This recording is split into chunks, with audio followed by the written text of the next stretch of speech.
The 19-country Eurozone economy has been hit hard by the coronavirus lockdown, according to the latest financial data. A 12.1% contraction during the second quarter of this year is the single currency union's worst performance since records began in 1995. None of Europe's economies have escaped the pandemic's economic impact, and experts say there's a long road to financial recovery. Lena Roche has the details. The economy of the 19-country Eurozone shrank by a devastating 12.1% in the April-June period from the quarter before, the largest drop on record, as coronavirus lockdowns shut businesses and hampered consumer spending. In just 5 months, the virus has wiped out years of growth. The deeper the lockdown, the higher the chances of long-lasting damage to the economy. Spain suffered a widespread virus outbreak that destroyed more than 1 million jobs in the second quarter, mostly in services and tourism. After a lockdown of more than 3 months, Spain is one of the countries that will benefit most from the exceptional European recovery plan.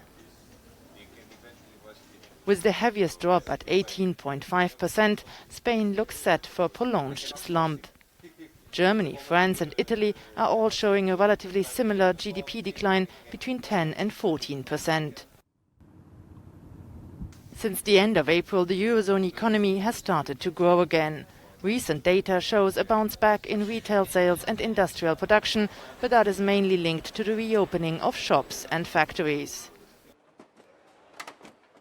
And certainly the lockdown measures have been eased quite substantially after May, so we will see some recovery already in the next quarter, but I'm afraid that overall the recovery will not be full. It will be a long and painful process. Some sectors will suffer quite persistently for many years. The recovery process will not only be long but also vulnerable to new increases of COVID-19 cases. In the following months, economists are expecting a rise in unemployment and bankruptcies. Lena Roche for Euronews. Well, for more on the financial outlook across the Eurozone, let's talk now to the economist Jessica Hines. She's from Capital Economics. Well, thanks for joining us here. Well, these double-digit numbers are devastating. Well, was this entirely expected? I think it probably was. We know from the high-frequency data, we know from the monthly data that output fell very sharply at the start of Q2, in April and the early part of May. And, you know, when you shut a large part of your economy down, you will see a substantial decline in GDP.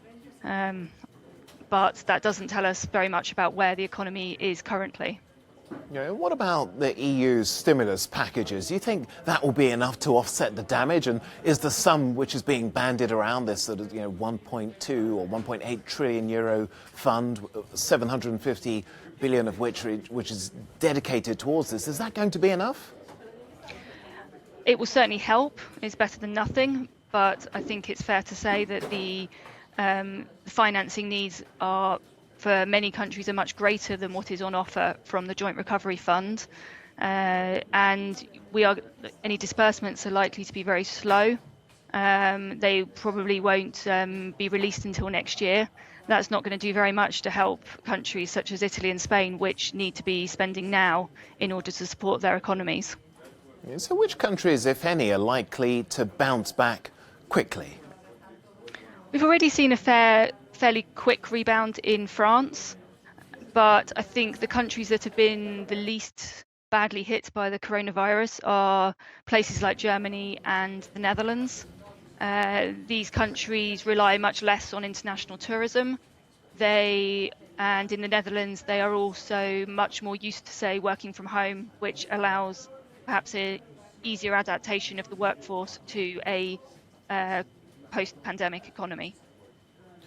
Well, now that we're starting to see infections rise again across Europe, how much worse do you think things will get if certain countries, as we're already seeing now, start increasing or bringing back restrictions? I think it's a very big risk, particularly for Spain.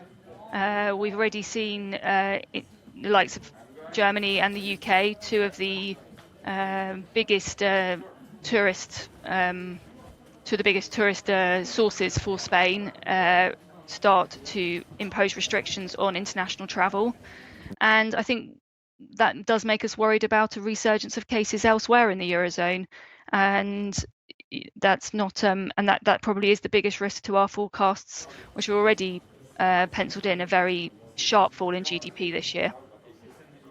Jessica Hines from Capital Economics with that gloomy outlook for the Eurozone. Thank you.